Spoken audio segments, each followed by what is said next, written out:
All of his stuff looked good, so probably too good because it was probably snug, but he was different in everything that he did. He locked up different. He locked up snug. Hey, this is your Olympic hero, Kurt Angle, and you're listening to Snug Wrestling. Oh, it's true. It's damn true.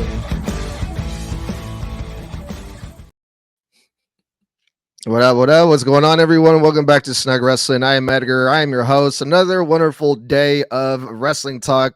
More and more stuff that we want to go over with everyone today. And my special guest of the day is Richie Mars. Richie, thank you for being on the show. This is your first time being on Snug Wrestling. I appreciate you being on. How you doing today, man?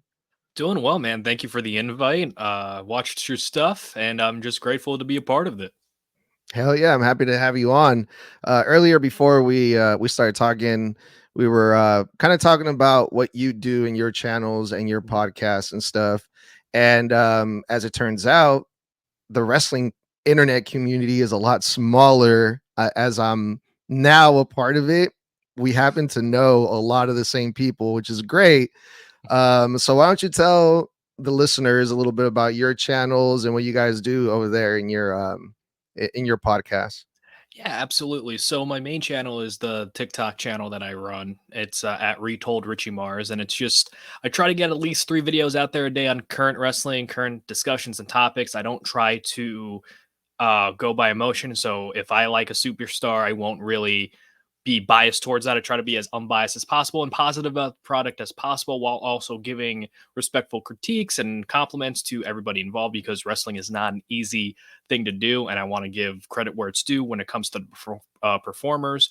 But usually my videos gear towards more on the storylines that are happening, where I think they could go, the possibilities, and also some other things where I kind of point out a segment. I'm like, this didn't hit for me. This is the reason why, without saying like, oh, like WWE bad, AEW bad. It's just like I try to take a level-headed approach to it. And with my podcast, it's Wrestling Retold and Relived with Richie Mars. And the concept is I have a revolving host around once a week, every Tuesday. They pick the topic, I research it. For example, Bald Bro, he was on your show. We did WWE in 2019. We went over that. Suplex Media, he's going to be on a future episode of your show. We did an episode on CM Punk and just a retrospective of his career and the evolution of it. I had one of my dear friends, Chrissy Tina. We talked about the unsung divas of the Divas era and who should be recognized. Just a lot of great people that I was fortunate enough to come into contact with, because it's always good to expand your worldview on wrestling, because our view is not the only view of professional wrestling. If we know more perspectives and what people like, the more we can understand this wacky world of professional wrestling. Oh yeah, for sure. And yeah, shout out to Bald Bro and shout out to Suplex Media. They are going to be on this show as well. And but that's later on. But yeah, some of the things that I've learned talking to different people that that have podcasts, and I've had a few guests on my show, is that you like you said, there's other perspectives, there's other opinions out there that I kind of learned to take in, because when I first got started, it was just me, and I was going over reviewing the shows and stuff, but it was hard to not let my bias in my takes, and it came off like, okay, this guy, he hates this person and this person and that person. And that's one of the things that I'm learning now. And thanks to people like Shayna Hill. One time, I've been trying to get her on my show too. So come on the show, Shayna. She called me out on my bullshit one time and put me in my place. But it was all good. She's another great content creator out there. And I've learned a lot. And I think that's the point of a good podcast is, the people listen to learn. So that's what we're here to do. And speaking of Bald Bro, one of the topics that we're going to be going over is Andrade. Did you get the chance to see everything that's been going on with Andrade, the talks that have been going around about his booking in the WWE lately? I've heard a bit of it. I saw a couple of his tweets. I saw people's videos on it. I think Bald Bro tagged me in a couple, and I watched them. And, with Andrade, it's a case of with him, he is almost like a number, you know what I mean, on a roster that is so depth, and it's easier to get forgotten about or exposed if you don't have anything that stands out. Hmm. And Andrade, he is super solid. He is good at almost everything. I think the mic work is the only problem, but that could be remedied because you have Shinsuke Nakamura and Io Hmm. Sky cutting promos in their native tongue. So why can't Andrade do the same? And they've even done that before.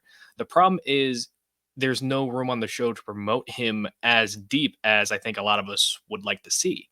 And Hmm. compared to like the talent roster we have now in WWE, he just gets lost in the shuffle easily. I mean, look at LA Knight. Thankfully, he's been getting some TV time, like he has established feuds with Carmelo, with Logan Paul. But again, on SmackDown, he was only on TV for a minute and 30 seconds, but he's made the most out of that minute and 30 seconds. With Hmm. Andrade, it looks like they're starting to do a storyline with him, but as we're probably going to talk about, a lot of people are questioning the storyline that he seems to be involved in. And that's the one I think Legado. They're trying to recruit Andrade. Is that Mhm. right? That's correct. Yeah. See, I don't know. I don't know how I feel about that either. See, the thing about Andrade is like you said, like LA Knight, he was able to break out and get himself over, but it also goes back to, well, LA Knight actually can cut a promo and he knows how to speak English properly. So that's going to be hard for Andrade to do. And I'm just kind of worried that they're not gonna be able to do much with Andrade. Hopefully I'm wrong because one of the things that Andrade spoke out about this was on Twitter, and I thought it was really interesting because he replied to someone's tweet about, hey, how come all the what do they say, the Latin people, how come they're all facing each other? And Andrade responded to that tweet and was like, I'm asking myself that same question, which is, it's true. I mean, we're seeing it right now, and I'm pretty sure this has been going on with for a while. This feud with LWO and Legado del Fantasma, and oh man, I'm just a little concerned about my boy Andrade because I'm a big fan of his. But what do you think is going to happen with this storyline here? Well, I mean, obviously really goes one of two ways. You know, is he going to join or is he going to go against them? You know, so I think with Andrade, I think the jury is still kind of out on him creative wise because if you look at AEW, according to stories, he punched somebody in the face hoping they got fired. You know, so like, is that someone you necessarily want to push right out of the gate? You gotta kind of see how they are on their best behavior and the difference between him and Punk, who again got into skirmishes backstage. Punk is a tremendously bigger name than Andrade, with all due respect. You know, Punk is going to sell out pay-per-views or premium live events, merchandise, attendance, etc. Andrade doesn't have that proven track record yet, not for a lack of trying, because I think when put in the right situation, I think he could deliver. Mhm. But if you were to tell me what was the Andrade's greatest WWE storyline or AEW storyline, you will have to stop and think like what happened, you know? Like you could like bring up Yeah, NXT, but it's like on the main roster, he hasn't really been promoted as much as a big deal. And with Andrade and these video packages of hyping Andrade when he came back, right. I'm just sitting here asking the question, who is Andrade? You know, if I'm a new fan and I'm looking at SmackDown or Raw for the first time and I see this guy Andrade, dresses nice, dresses well, carries himself very well. Who is he? Why is he here? Why does he want to be in WWE other than being, it's like, oh, here's this former WWE guy who's coming back? Or who's this Mm, like international superstar who's coming to WWE? There's not much meat in the bone there. So I'm hoping with this storyline, we could divulge into that. Like, what is Andrade? Who is Andrade? What are yeah. his goals while he's here? We know him as oh yeah, like on the outside of WWE canon that he's married to Charlotte Flair, That's what but I was gonna say. Yeah, that yeah, he's yeah, Charlotte Flair's husband. Yeah. yeah. So it's like you got to get to the meat and the bones to actually establish that personality, and it comes from the creative team that has to bring that position to him, and it has to come from him accepting that creative because again, he was outspoken of wanting to leave AEW to come to WWE. Well, you kind of knew what you're getting into when you came back to WWE. So now Mhm. you kind of have to say, it's like, is it creative's fault, or is it my fault, or is it a healthy spectrum of both? Yeah, it's got to be both because you you kind of have to go with what they give you. I feel like, and if they don't have much for you, you got a stacked roster like you do, like on SmackDown. You can't have something for everyone. Not everyone can be a top guy, unfortunately. And maybe there's a lot of politics that go on back there too. Like, hey, you're not going to get a push just because you're Charlotte's husband, you know? Hmm. And it's been a while. It's been a long time since, well, not really a long time, but since the Royal Rumble when Andrade debuted. I for sure thought that spot that he got in the Rumble, I thought by now he would be a little over. So it is kind of like now they're getting started, but at this point, I don't know about you, but I'm not really too interested in it anymore. Well, I mean, it's wrestling's a very big, like, what have you done for me lately kind of business. Everyone's looking for the new shiny toy, the new thing. And Andrade, he was the new thing for a little bit, but with WrestleMania around the corner and plans already being set in stone, there wasn't much for him to do. He teamed up with Rey Mhm. Mysterio on WrestleMania. Then he had the draft. So you're building the draft. Drafted the SmackDown. Okay. Drafted the SmackDown. King of the Ring comes out. He's not in King of the Ring. I think they want to do something like similar with Braun Breaker, where it's like, well, we don't want to beat him right now, so leave him out of King of the Ring. But the problem is with Mm, Braun Breaker, they turned into a storyline. With Andrade, there was no explanation of why he wasn't in King of the Ring. right. Despite being a name that's more than worthy of being one of the spots of the SmackDown side of the King of the Ring. So now we're in June right now, and Andrade came back Mhm. late January. So now we're going to Yeah. see how Andrade is on his own, and is he encapsulating as a solo competitor. And in my Yeah. opinion, I think the best thing that Andrade has is that, like, spinning back elbow that comes out of nowhere. Oh, If that's I yeah, if I that's a good was one. like making the show, and I'm not because I would be paid there, but if I was on the show, I'd just be like, get that over, do that as his finish, make it as a storyline, like he just keeps knocking people out because that thing looks vicious. I don't think that silencer thing that he does, or the message that he does, is visually captivating as that elbow. You could hear the audible ooh when that elbow gets hit. With the Mhm. silencer, it just kind of seems like you already got the climax with the elbow, and then you're already like down here a little bit of a different notch. So I Yeah, would no, have it him. looks vicious, dude. And man, anyone watching that, even if it's predetermined stuff or whatever, like how do you it's hard to make it look that good, but he does it so well, that finish. Um, so yeah, that's one of the many reasons why I want this thing with Andrade to work out. We'll see what happens. The other thing that I noticed about Andrade is he also did another tweet. This was yesterday where he posted old pictures from AEW, which I Mhm. thought was really interesting because that's a big no-no in the WWE. You're not even allowed to say another I, well, actually, they've I been mean, is it saying, now? Yeah, because like with yeah, Ethan Page when he came in, they kind of teased Vic Joseph saying AEW, but it's like I yeah, think they're still like I think they're more comfortable than ever, like teetering the line. They won't outright mention it, like when Sami Zayn did it before AEW was an official like competitor. But I think it's just like, you're gonna have superstars that kind of like to poke the bear a little bit when it comes to hmm that, and see how much they hmm could really get away with. And with Andrade, like, I pretty much in his mind, I think he's set either way. If he leaves WWE, he could always make a wonderful living on either the independent circuit, CMLL, AAA, New Japan. yeah, He's comfortable. People would love to have Andrade no matter where they are. for sure. But with Andrade, you gotta have to present him in such a way that makes him feel special. And I'm not sure what that is. I know with the pairing with Zelina Vega helped him tremendously to a hmm lot of people. That I mean, that got him an AEW, not an AEW, an NXT championship run. hmm So it's just like you just got to find different ways to present him. And I think Like the mask, it's like we're almost there. We're like on the cusp of finding out like what will put Andrade to the next level. And I could feel like we're really close. I just don't know what that is, but that's up to him and creative to decide how to get Yeah. him to that next level.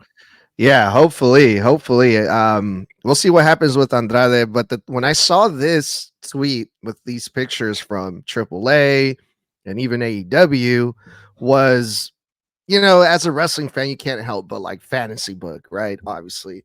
And it's just like anything can happen in wrestling. They're trying to put him in this storyline with Legado del Fantasma.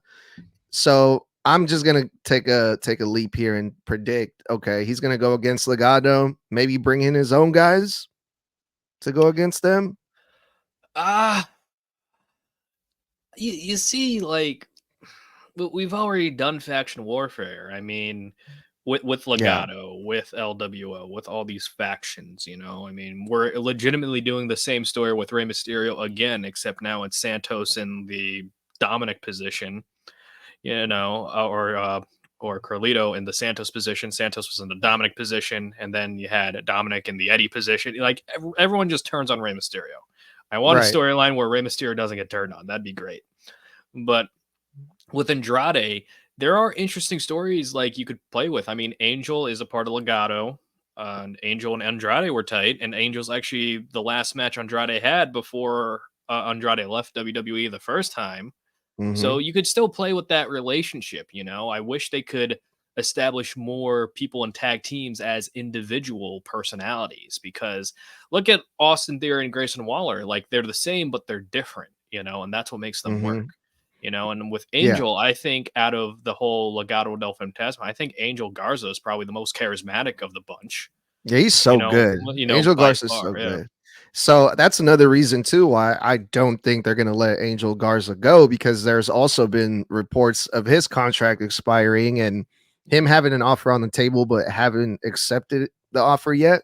Mhm, But it's like he just got called up to the main roster. He's involved with Legado and Santos Escobar. I don't think he's going anywhere. mhm. Hopefully.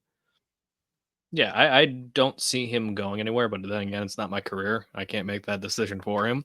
And we've always heard the reports of WWE wanting to find the next Eddie Guerrero, wanting to find the next Rey Mysterio, so they could corner that Latino market to the next generation. And you've seen it with a bunch of people, Sin Cara, Kalisto.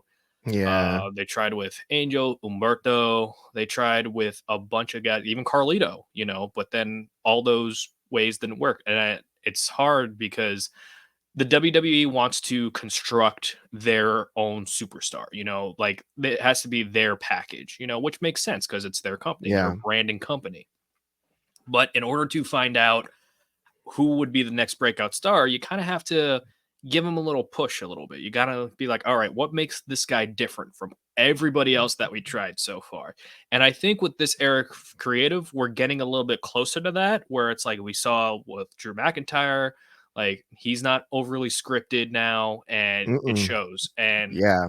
his persona has been probably the biggest like surprise of 2024.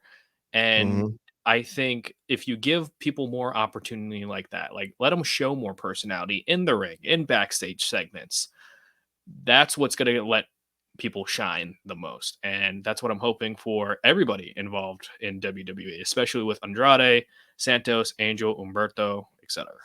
Yeah, Santos is another one too that I was actually pretty surprised by how he's handling his role as like this faction leader, because he's like the head of Legado now, and I've seen him have some pretty good matches lately, and Mhm, he's also being presented much different than when we first started seeing him in in that main roster. mhm, And that's another reason why too I am hopeful with Andrade. We'll see what happens, but since we're on this topic of making stars and making people interesting, one of the ones that you mentioned him earlier was Ethan Page, who we recently saw. And that's one wrestler that I'm really excited to see, because right off the bat, he made a big appearance by going after Trick Williams. mhm. But Matt Hardy also seems to agree with me, because great minds think alike. No, I'm kidding. But Matt Hardy says that, he feels like Ethan Page has a potential to make it big in the WWE. And I'm a true believer of that as well. I even went ahead and said that if Ethan Page plays his cards right and everything goes well, I can see him being a top heel in the WWE, even probably big enough to face Cody Rhodes, dare I say it. So what are your thoughts on Ethan Page and, his involvement in all this so far? Well, I mean, there's a lot of history between Ethan Page and Cody Rhodes. That was Cody Rhodes' tag team partner when they were on the independent scene. So makes sense. I think Cody actually helped him get into AEW as well. With Ethan Page in NXT, it's that big fish in a small pond effect, but in the best kind of way, because he sticks out as a sore thumb, but he's developed. And now that he's in the WWE system, you can kind of mold those pieces of clay that are kind of out of alignment, and you can fine tune his presentation. So with Ethan Page, there's a lot of potential. And I feel like when he signed with AEW, and you had the Men of the Year, you had him going to Ring of Honor, and with Yeah. AEW for a while, and even to this day, same thing with WWE, you have so much talent that you can't showcase all of them at the same time. But in the case of AEW, it's a lot of start and then stop, start, stop, start, stop. Because if I remember correctly, Yeah.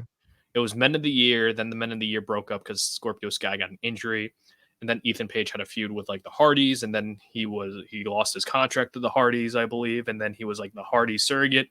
He faced MJF in his hometown. I think he faced Kenny Omega, and then nothing. Yeah. Like you can show out in the best match possible, but the follow up is arguably more important than the match itself. And Mhm. in WWE and NXT, if you are a name that they believe in and think they could get value out of you, whether it's as a solo star or as somebody to help put over another star, they're going Mhm. to use you. They're going to put a spotlight on you regardless. And I think with Ethan Page, if he does well in this NXT run, I could see him getting called up to the main roster. It's Yeah. just a matter of where they see his value. Is he going to be more like a Sean Spears, who's going to be like a player coach type of deal? Or is he going to be more of a player with potential and that potential of going to the main roster? And only time will tell with Ethan Page. Yeah, and it, I like that you mentioned what he was doing in AEW because your memory's better than mine when it comes to all that. I didn't even remember half of the stuff that Ethan Page was doing because, like you said, it was on and off. We would see him for some time, and when we saw him in AEW, it was like, oh shit, this guy, he has something. He was wearing the kind of doing like the Razor Ramon shirts, Yeah, yeah, and yeah. and I'm like, man, this guy, he can talk, like he has something, but nothing really happened over there in AEW. So good. I'm glad that we're both on the same page here when it comes to Ethan Page. Um NXT is getting so much interest, I feel like now. And that's not really one of the shows that I watch all the time. Um but I think I'm gonna have to start paying more attention down there. Well, I do the Untitled live TikTok show, the Richie Mars Untitled live TikTok show on Tuesdays during NXT. So you could always join in and hop on if you want to watch. I watch NXT on there.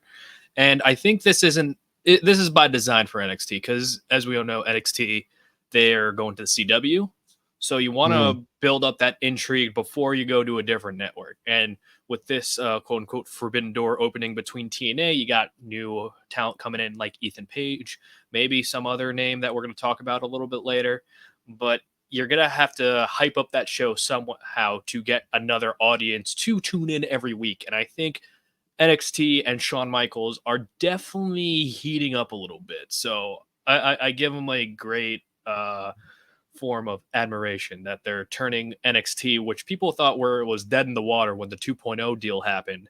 And now Shawn Michaels has kind of recovered it as a healthy mix between the 2.0 vision and the black and gold vision. that's cool. I didn't know that you did shows on Tuesday. So you broadcast Yeah. broadcast NXT live then, huh? Every Tuesday?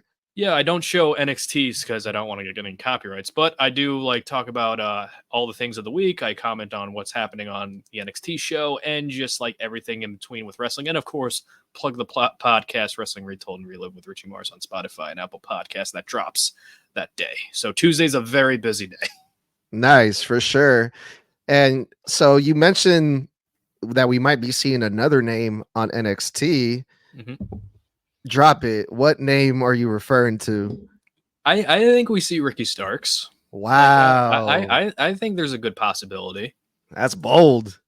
I wouldn't even say it's bold, you know. It's just kind of like you kind of have to read the room a little bit with everything that's going on. Ricky Starks does an interview saying he doesn't know why he's not at TVs for AEW, and then you have Tony Khan saying, "I would love to have Ricky Starks on my television screen," but Right. Tony Khan is the booker, so if you love him so much to have him on television, why not have him on television? But if you have a sense that a talent is leaving when their contract is up relatively soon, we don't know what Ricky Starks didn't divulge that, nor should he. It's his personal business.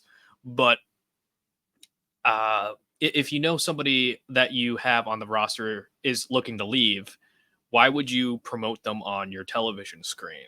Yeah. Just let them finish out their contract, and then best in your future endeavors. I go this way, you go that way. And with Ricky Starks, same thing with Ethan Page. He's going to be at a big fish in a small pond, which isn't a bad thing. But you get to see him in the WWE bubble and see how he would be presented in a WWE light. The thing is, there's a possibility he can outshine Ethan Page and maybe even a Trick Williams, because again, it's the new shiny toy effect. But that comes to his job of whoever he's working with, he's going to have to either put over or promote. So Yeah. again, time will tell with that. But I do think Ricky Starks is going to WWE very soon. Yeah, I'm hoping for that as well, because you're right. There's some things that have been happening with Ricky Starks and AEW, and even Tony Khan that kind of makes you wonder. Like, you kind of just put two and two together, and it makes sense. Tony Khan recently had an interview where he said, he pretty much put Ricky Starks over. I really like Ricky Starks. Tony Khan said the last time we saw him was here in AEW as a World Tag Team Champion with Big Bill. And yeah, he said, I would love to have him on AEW TV. But kind of like you said, like the question is, well, then why don't you? Mm-hmm. You call the shots there, unless he's really playing into this storyline that the Young Bucks are calling the shots now. And it's like, then just put him on TV, Tony. Like, what the hell? I think Ricky Starks is kind of like a pariah in AEW. And what I mean by that is it's been outspoken that he's very good friends with Cody Rhodes. There was that secret surveillance camera that was taken at like the Royal Rumble, not this year, but last year, of him visiting Cody Rhodes. And this is nothing new. We've seen WWE and AEW talent go to the other shows before. I mean, Charlotte's been to AEW when Andrade was there. Xavier Woods was in AEW visiting Adam Cole and vice versa. So it's nothing new. But I think because he was friends, or still is friends with the former EVP of AEW, one of the former EVPs, and friends with somebody with who didn't really have the greatest ending in AEW, being CM Punk.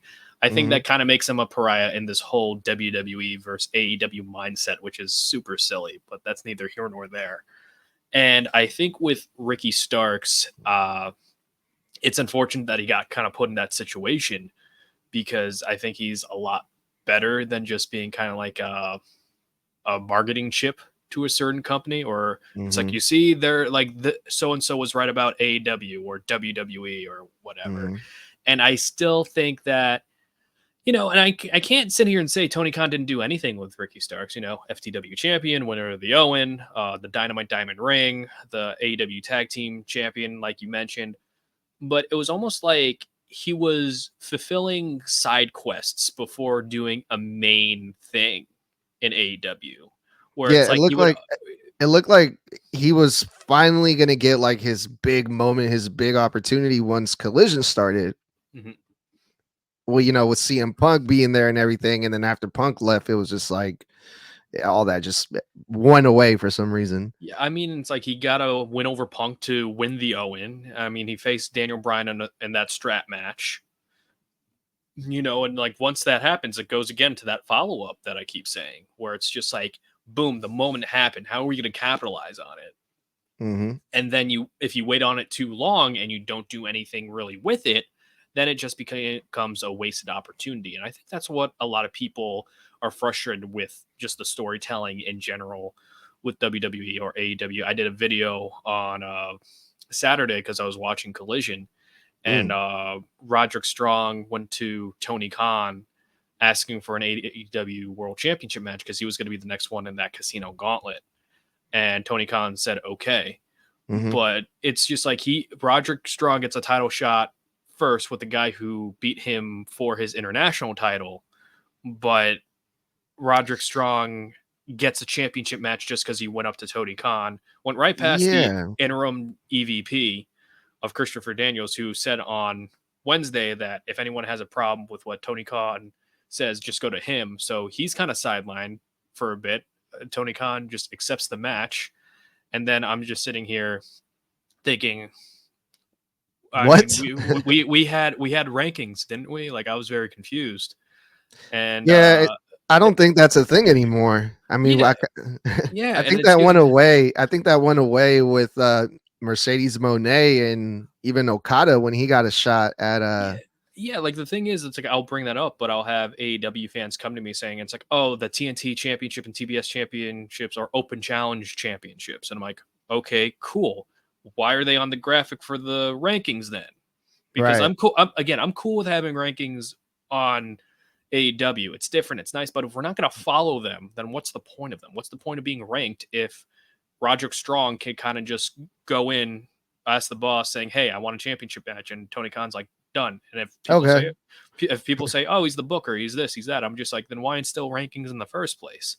It's like AEW has a lot of great concepts that I do like that makes them different. Like I do like the Casino Gauntlet. I do like the concept of like you have X amount of people in this match and it can end at any time, even before it gets to your entrant number. I do like that. I like Christian Cage. I like Tony Storm. I like Samoa Joe. I like Daniel Garcia. I like all these different moving parts, but with the stories, like you could make them a little bit tighter. That's what I was. Just give me like a throwaway line where Tony Khan just says, screw the rankings, Roderick, you get your shot on Wednesday.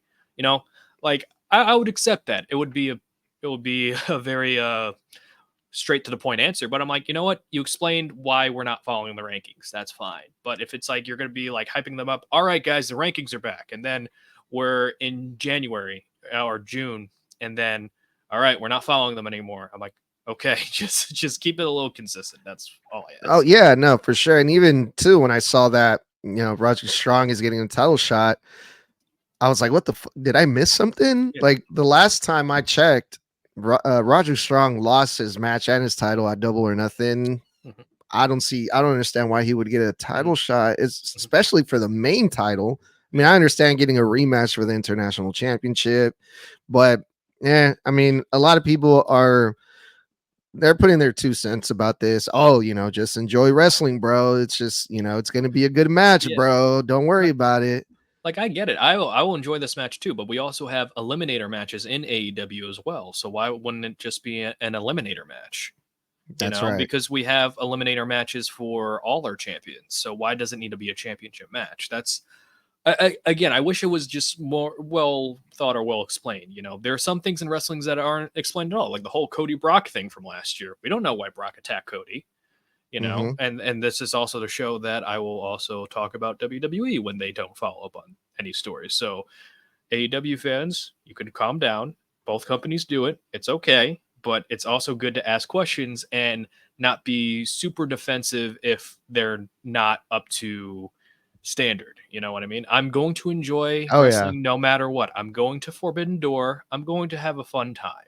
No, so nice. It's going to be like I have fun watching wrestling all the time. I would just like some explanations here or there because it makes the experience a little bit more enjoyable.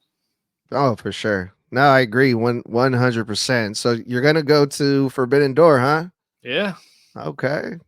Did you get a chance to watch Double or Nothing? Yes, I did.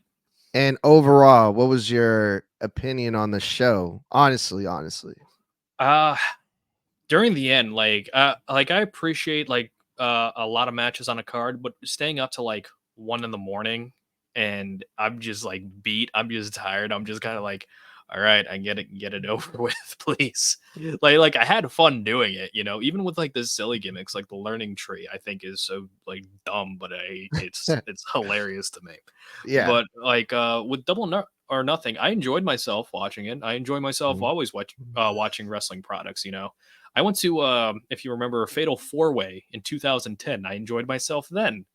You know, No, I don't remember that one. Was that a WWE one? yeah, it was a WWE pay per view. They were in their phase of trying to make pay per views match themes. I think that So was during yeah, the time where I there was a time where I just stopped watching because it was so bad. yeah, this And was I during think the Nexus era. So like we were right in it. Yeah, okay, so that's why I don't remember that. And how was yes. that? Like again, it was fine, but it's just kind of like they didn't really build anything up for the show. Mhm. It's like you had a bunch of unannounced matches on there. Oh shit. You, you For a know, PLE, that's pretty crazy. yeah, this was 2010, so it's like I've been through the ringer. This was like during the tail end of like the guest host era too. So it's like I've been through the ringer, and I will say right now, wrestling's probably in the most healthy spot that it's been in many years, which is why I'm thankful for AEW, TNA, New Japan, CMLL, AAA, GCW, uh, Mhm. ICW, everything. I'm so thankful that we have a bunch of different promotions out there to keep WWE on its heels of creativity because everyone benefits from it. Yeah, But you but hear again, that, AEW wrestling fans? We're not just hating on AEW all the time, all right? We no, want them it's to succeed. it's just like there's such thing as good faith criticism. I'm not criticizing just because I don't like something.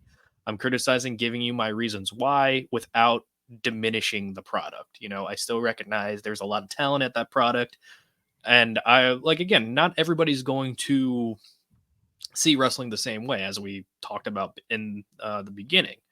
But you gotta just like hear people out every once in a while. I'm not here just to tear so and so or some company down. It's like I always like compliment, I always criticize. I always try to be fair to both sides when I see them. If one company is doing really good and one company I think is doing not so good, I'll explain why. It's not Mhm. just being like, oh, this is stupid. All right, why is it stupid? It just is. It's not going to be any of that criticism. There's Yeah, always a reason why. and I think that's why your videos get such a good reaction because it's not just like a one-sided thing. It's like very, straight to the point, but like Mm. logical. It makes sense and all Yeah, thank that. you. So it's a skill, man. It's a skill. It's hard to do that to be like, because in a way, you kind of have to try to make everyone happy. I mean, not really, but if you say Yeah. the wrong thing, then that's it. Like no one's gonna, listen to what you have to say or care about your opinion or nothing like that. So it's tough, man. Yeah, and it's like you'll get comments every once in a while. Some people will just watch part of the video and then comment on it, and then they won't watch the rest of the video, and I'll mention that. But again, it's like again, it's everyone's prerogative. You don't need to watch my full video. If you think like the first 10 seconds are the most important thing that I'm gonna say, then you're missing out on some other content and reasoning why. Hmm. And I feel like with me, I kind of like approach the videos as like I want to be kind of like the bridge between like the casual and the diehard, and I try to Mm. do like the whole Venn diagram thing where it's just like everyone can understand what I'm talking about. So it's like when I talk about Oh, storylines, it's oh, like the TV I'm audience gonna write when down some notes. Hold on, keep going. No, I'm just kidding. yeah. So it's like the TV audience will know who are just casual fans. It's like, oh, I've heard of this, and then the diehards are like, oh, okay. It's like I could see where he's coming from. It's just like I'm not here to try to make everybody happy, so to speak. I am just gonna say what's on my mind, and if you like it, great. If not, then tell me your opinion. I'm not gonna just dismiss it. But a lot of people are just like, that's dumb. I'm like, all right, thank you. So Like, then yeah, I'm gonna put you on the spot then, and I'm yeah. gonna ask you this question and Mhm. see how well you can, keep that diagram and give your take without pissing anyone off. Okay. This is gonna be hard. All right. All right. Did you think that spot with Darby Allin being hung up at Double or Nothing? Did you think that was done in like bad taste, or what was your thought about that? Ah, like the thing is, when I saw the spot, I was just like, I was thinking, I'm just like, are they gonna do the thing where it's like they're just gonna put him to the top of the entire arena? Because I was just kind of like, I was just kind of confused at first. Then I realized, oh, they're just kind of hog tying him, and then he was just kind of upside down.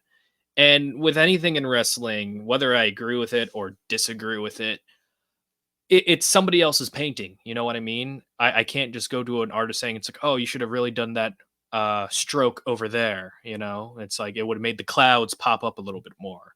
With Mm, anarchy in the arena, it's like it was as advertised. It was anarchy. You know, did I think mhm. things make logical sense?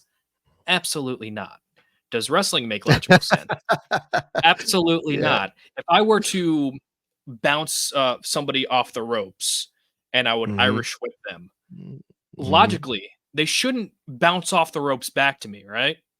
They Right. should just like stay in like they're not like again with wrestling, it's all about suspension of disbelief, and everybody has a different threshold of disbelief they could Mhm, accept.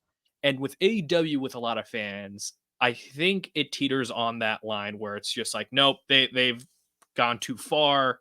Like somebody gets pile driven off the on the steel steps and they're up about 1 minute later. That's too much for me, and I understand that mhm, because when you watch wrestling, you're like things happen that just kind of like you're like, okay, that's how it's supposed to go. Like the pile driver is the end all move, but if it's like mhm.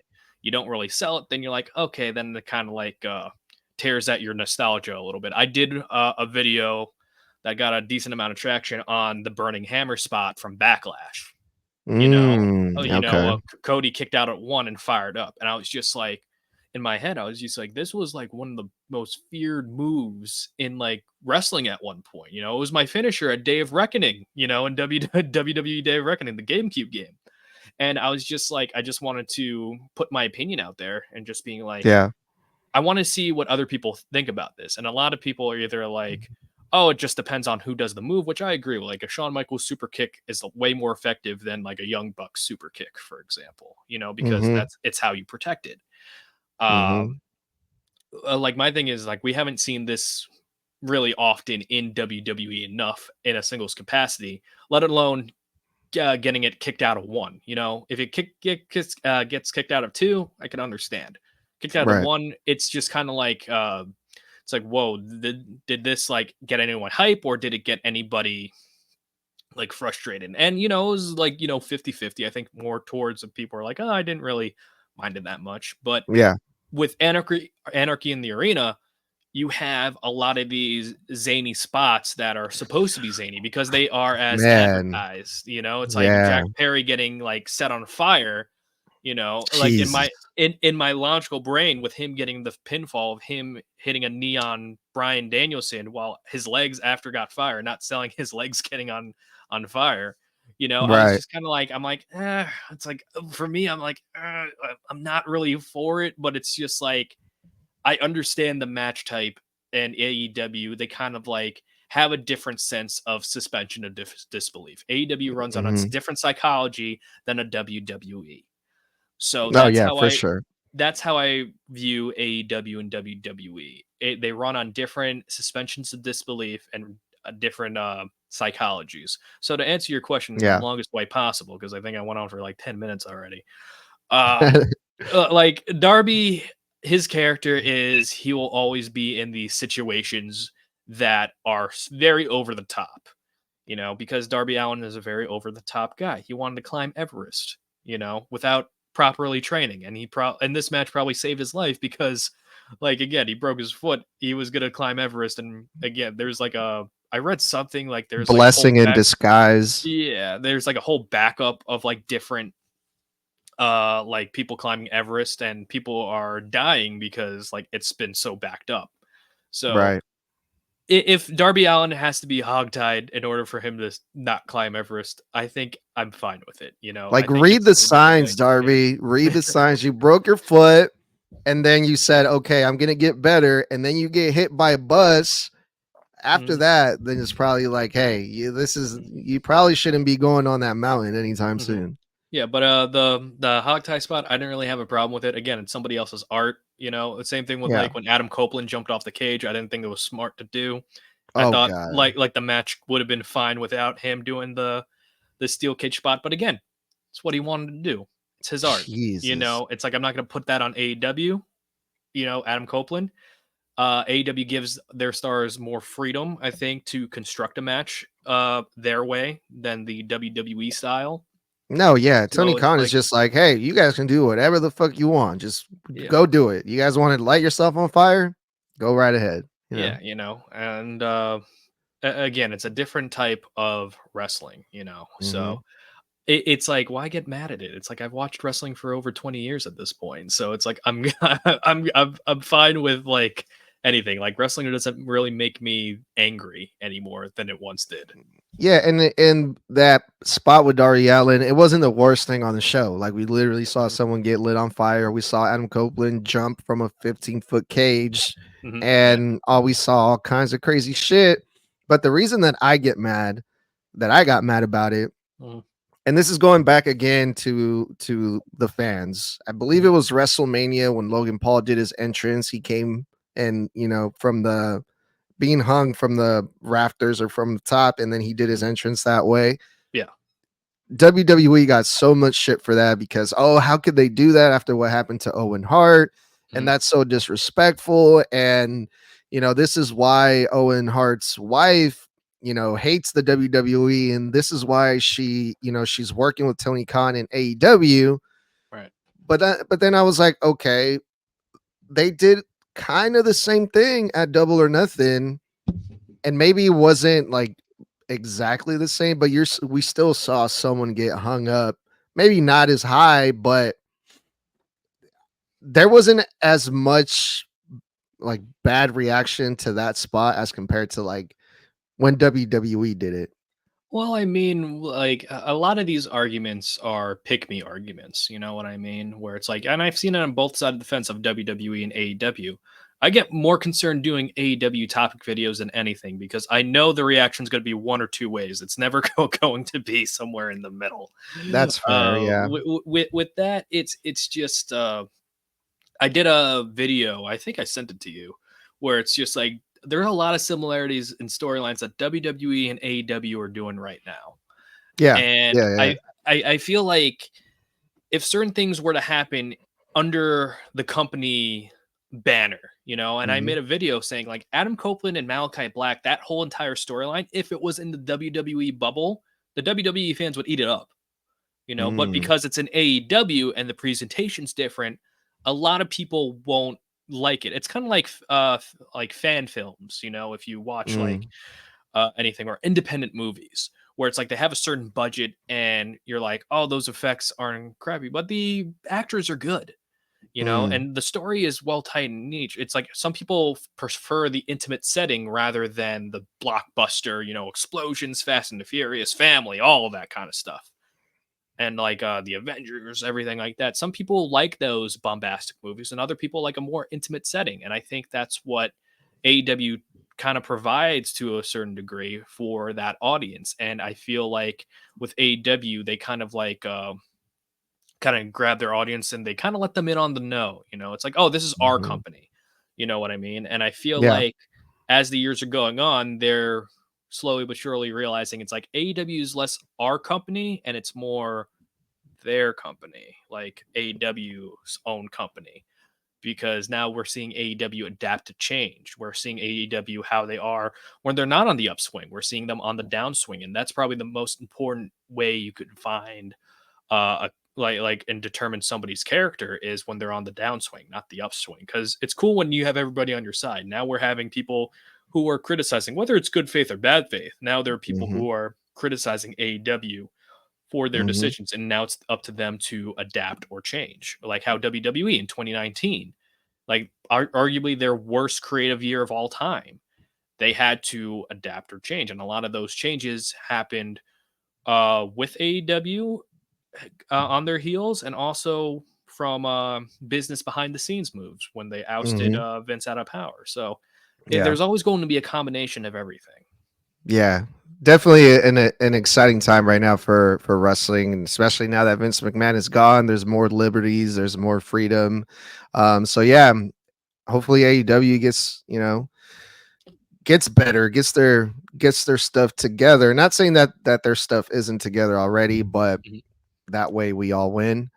J- just like I won today, Richie, for having you on. Thank you for taking the time and bringing over your expertise over to my channel.